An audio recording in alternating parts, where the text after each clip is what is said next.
Hi Henry, how are you doing today? Good to see you, Shamini. It's been a while. Good to see the amazing work that you're doing with the podcast and the other things that you're working on. Yeah, that's great.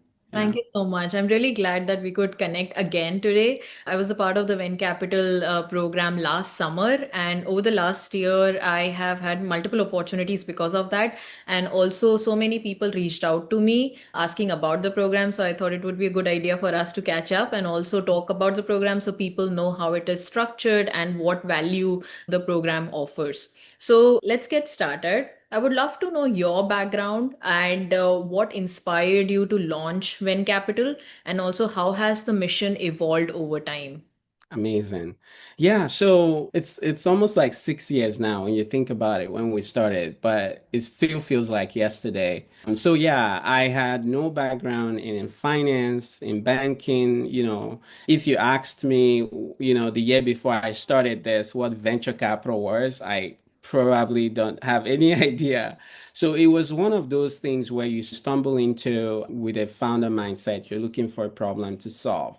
So for me, from a policy background, I worked at the UN previously, and I was doing my master's in Boston at the time, and I was curious and interested in the problem of inequality, how inequality was really becoming more and more increasingly a trend globally, but also within the US. So my capstone project for my master's was actually global inequality. So I did a use case with the US, and I wanted to understand what was going on between the top 1% and the bottom 50%. How is that gap widening? And some of the findings had to do with the problem of access to capital. And so when you look at communities of color, you see that there's not a lot of resources. There's usually like very few entrepreneurial activities going on. And when you dig in to understand why, you realize that it's really because there's not a lot of capital. So people have ambition, they want to start businesses, but without capital, there's really nothing they can do or very little they can do.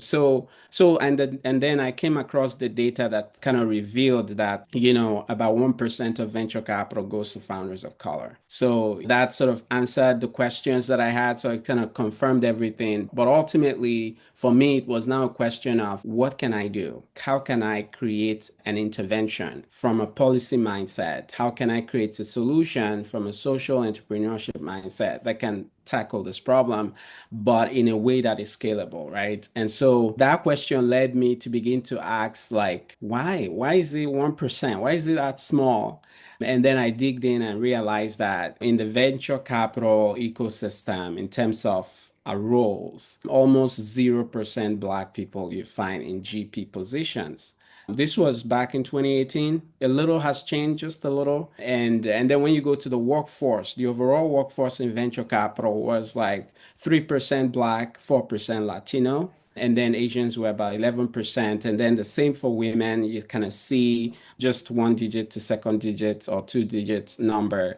And so it's still very low. So I figured that one of the way to create that change was to begin with empowering people to find those people that are not represented on the seat and the table, to be able to get them a seat in the table, because if they are there, they will have a natural instinct to be able to find this type of founders, because the truth is we all humans and we have biases, like just naturally. And the business of venture requires you to be able to believe in somebody, to be able to see yourself in someone, to be able to know that they can return the capital that you've invested. So if you're a white male and you see a black dude, a black guy, you might not really, you might believe in the product and the solution, but you might not fully understand their journey. And so it might prevent you from being as motivated to invest. And I'm not saying white male founders do not invest in black founders.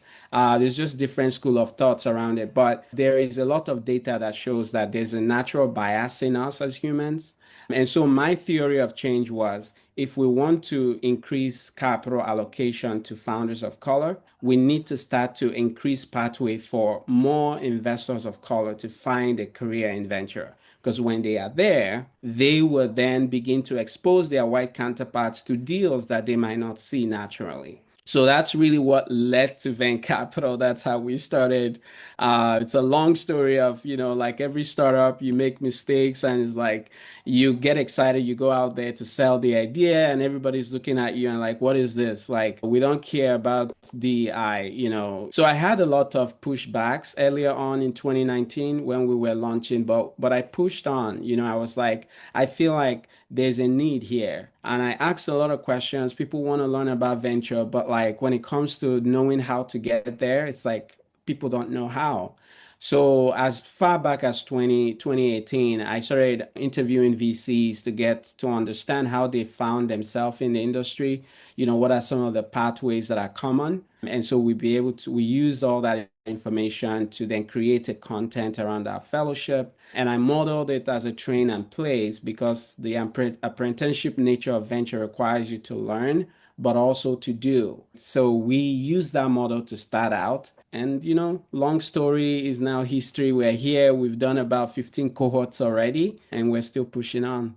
Congratulations on that. So I obviously know how is the fellowship structured, but I would love for you to talk about it, like how many months it take, how does it work, how many fellows are there per cohort, and Yeah. everything else. Yeah. Yeah, absolutely. So I think the very first thing that I believe that we try to change when people come into our program is to make them think about venture recruiting as not recruiting, right? But think about it as a journey of an investor. And so what that means is the mindset shift from, hey, I'm looking for a job to a mindset shift of, I want to become an investor. Because that's what it takes to break into VC. You actually need to feel and believe that you want to be an investor to be able to succeed in the industry. So you can attack it and come at it as a recruiter, as a candidate, like looking for a job. And that's typical when when you graduate from school, you're looking for a job. When you do an MBA, you're looking for an internship. And so, most people are looking for job as, looking for career opportunity in venture as jobs. But when they come through our program, we begin to help them develop all the necessary, mindset and equip them with the resources that helps them prepare. So the program is structured, as I mentioned earlier, as an apprenticeship program, which requires you to learn from others that are experienced. And so you go through 8 weeks of learning. And then after you've completed that, we match you with a VC fund where you get to intern. And so by interning, they have projects that you get to work on. And so you get to also experience what it's like to work in a VC fund, to be a part of the founder calls, be part of, the due diligence process that they usually do. So we do all that to be able to make sure that the candidates are prepared to be able to navigate venture. Because most times when people want to start a career in VC, it's always a question of like, where do I start? Like, I don't have a network. Like, I'm applying, but I'm not getting any responses, right? So, helping them bridge that gap that is preventing them from moving forward. I think that's what our program has been able to do.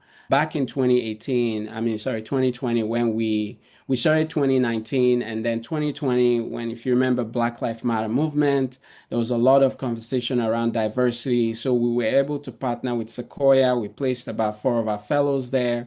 And then Sequoia introduced us to Omedia Network Extended Fund, Flourish Ventures, and then Flourish introduced us to us. So we started getting, really the way venture works is like is a network driven industry. So if you get to know somebody and build good relationship, then they can open the doors for you. And so that's how we've grown in terms of our placement opportunities. And so roughly we place about 50%, sometimes it's less, 40% of our fellows in each cohort. And so we also make people know that there's no guarantee that after you do the 8 weeks program, you get placed. But I think, overall, people value that there's at least that chance of coming into a cohort. And I know that there is already prepared opportunity for me that I can take advantage of. Yeah. Thank you so much for sharing that. And I also know that it also depends on each fellow. It's like how badly they want it Exactly. and how Yeah. well they prepare for it. Your team is obviously, helping them with all the tools and resources, but ultimately it does come to you. So like how you want to build your career as an investor. Yeah. So what are some of the biggest barriers you see underrepresented talent face when it comes to breaking into VC or PE? Yeah, I think it's still pretty much, the major two things that, as you know, it's network.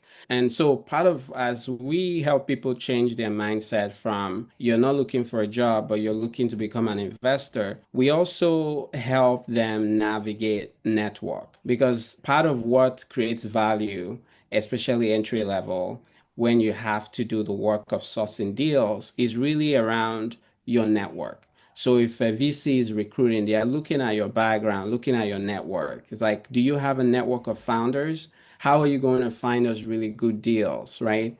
And so those are we are also, making sure that as people go through our program, we match them with a VC as a mentor. So that mentorship allows you to share your experience with another professional in the industry that you can learn from, and you can always feel like I'm connected to this person. So it begins with that, be helping people bridge that network gap that they have. So that's still a major challenge when someone is starting. Yeah, today, in today's world, you can find resources about VC now anywhere. In fact, you can ask AI and it will give you everything there is to know about VC. Thankfully, we're in that age now. I did a memo recently and I used AI to write the memo. In fact, the memo was so much more rich than the other memos that I've written myself.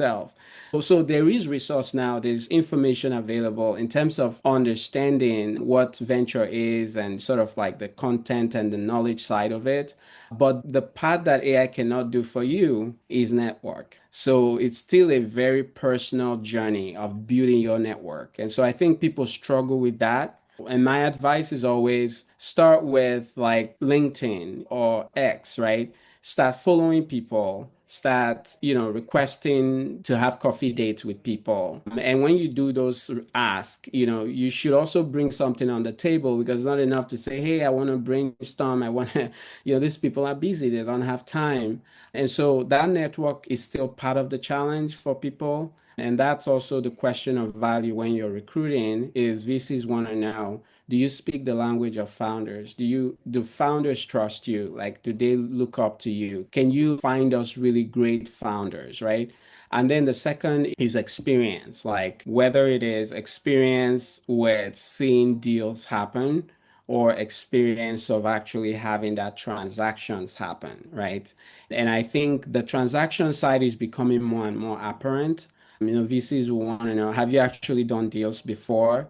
So sometimes you can even fall short if you are still at that entry level where maybe you've interned at a VC firm and you feel like, oh, I've had this internship and it kind of shows that I'm already in. But within that internship cycle, maybe you haven't had an opportunity to actually see a deal go through because deals usually take time. So sometimes you're interning for 2 months and you might not see the deal happen through to the end. And so that transactional side is another. And then experience in terms of operating experience, experience in terms of engineering experience. Like, have you built a company before? Do you know what it's like to journey as a founder? So those things are also as much valuable. And sometimes people are coming from an academic background. It's just like, okay, you're trying to get into VC. So there's little to show in terms of that experiential side of you. So what we always say is like, maybe go work in a startup first, get some experience. Or maybe try to begin to help founders, become an advisor with an accelerator. Or maybe start, just signing small checks into small companies, like 5K checks. Today, in today's world with the Reg CF and Reg D, now it's possible to do small investments. So you can actually start doing that without being an accredited investor. So those things then allow you to build trust with founders. And so when you're now interviewing for VC roles, they take you seriously. If they've seen that you've actually invested in companies, that means founders trust you. And so that's the second element of it. So it's really network and experience, in my opinion. Thank you so much, Henry, for sharing Yeah. that. Now, for my last question, you are Yes. hosting a Boston Summit for Venture. Could you tell us more about that? Absolutely. So I'm so excited about this. And this is kind of the natural evolution of where we're headed. So we started with the fellowship. We're now signing small checks into companies, but we're also kind of big on ecosystem. We have an alumni network now of over 200 alums that have gone through our fellowship. And so these guys are all scattered around different VC funds, right? And some of them are like you are doing all different types of incredible things, ecosystem things, or, maybe people are still staying back where they started and they're just building their experience there. So the ecosystem part is really, necessary in terms of building that trust with VCs because we're always looking to place fellows with VCs. And so if we can also be a useful resource to them, that goes a long way. So that's why we're hosting this event. In the market of venture today, there is a problem of liquidity. So much capital is still sitting in companies like Stripe that started as far back as 2010 or 2011. So that's almost 15 years. You can imagine the cycle of venture return is usually, we say it's between 5, 7 to 10 years, but this is 15 years and they are not even going public anytime soon. So that capital is sitting there and the people that invested in companies like Stripe, they need that money to be able to return to their LPs. And so finding liquidity, that's where we have secondary market now that's opening up opportunity for people to get that return. And so we want to be able to help new managers that are looking to raise their second, third fund because of the liquidity challenge to be able to connect with other types of LPs like CVCs that they might not have thought about. So that's why we're putting together this event. It's very much like Raise in San Francisco, but we're doing it in Boston. There's a lot of really a good community of institutional investors that we're going to pull in, but we're also bringing LPs from other parts of the world that are still excited about investing in GPs in the US. So it's one of those events where, there's so much value that people can get out of it. Whether you're an aspiring GP, whether you're an aspiring fellow in our program, this event is for you, and we hope that we can continue to help the ecosystem in that way. Thank you so much. I'm also very excited to attend this event in Boston, and I am really excited to meet more people who are from the industry. Thank you for your time today, Henry. What's the best way for people to contact you? Yeah, I am always on LinkedIn. I don't do much of X for my own personal reasons, but LinkedIn is the new X now. So there's just a lot there. So I'm always there. You can message me on LinkedIn, and my name on LinkedIn is my name. I'm Henry Ogbaugu. You can find me. And then email through Swamini. Anyone can reach me. Thank you so much. I'll make sure to add all your contact details in the description of this video. Thank you so much for your time today. Awesome. Thank you so much for having me, and all the very best with all your upcoming episodes. Yeah, thanks so much. Yeah, Thank you so great much. chatting. Thank you. Yeah.